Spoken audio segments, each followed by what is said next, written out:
ఈరోజు ఎగ్జామ్ కోసం 45 డిగ్రీస్ ఎండలో వెళ్ళాల్సొచ్చింది. అసలు ఆ ఎగ్జామ్ ఎలా రాసానో ఈ వీడియోలో చెప్తాను. చలో! హలో గైస్ నమస్తే. ఈరోజు నా థర్డ్ ఎగ్జామ్ ఉందని మార్నింగ్ లేసి కాసేపు చదువుకొని తిన్నాక కాలేజ్‌కి స్టార్ట్ అయినా. నాకు ఈరోజు 1:30కి ఎగ్జామ్ అయితే ఉండే.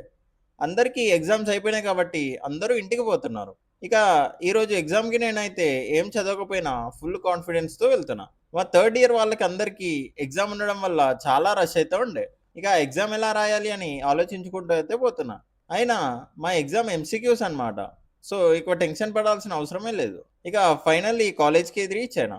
నా బ్యాగ్ లైబ్రరీలో పెట్టేసి ఎగ్జామ్ రాయడానికి వెళ్తున్నా. ఎగ్జామ్ ఎలా రాసానో అయ్యాక చెప్తా. గైస్ ఫైనల్లీ ఎగ్జామ్ అయిపోయాక బ్యాగ్ కలెక్ట్ చేసుకొని రూమ్‌కి స్టార్ట్ అయినా. ఇక ఎగ్జామ్ అయితే ఏదో అలా రాసిన. నా వెనకాల నాకు తెలిసిన అతను పడడం వల్ల బ్రతికిపోయినా. మా కాలేజ్ వాళ్ళు ఎందుకు ఇలా చేస్తారో నాకైతే తెలీదు. మార్నింగ్ షిఫ్ట్ ఖాళీ ఉన్నా కూడా మా ఎగ్జామ్ మధ్యాహ్నమే పెట్టిర్రు. ఇదే మా కాలేజీలో బిజినెస్ బ్లాగ్ అన్నమాట. ఈ బ్లాగ్ గురించి ఒక ఫుల్ వీడియో చేశాను. మన యూట్యూబ్ ఛానెల్‌లో ఉంటుంది. వెళ్లి చూసేయండి.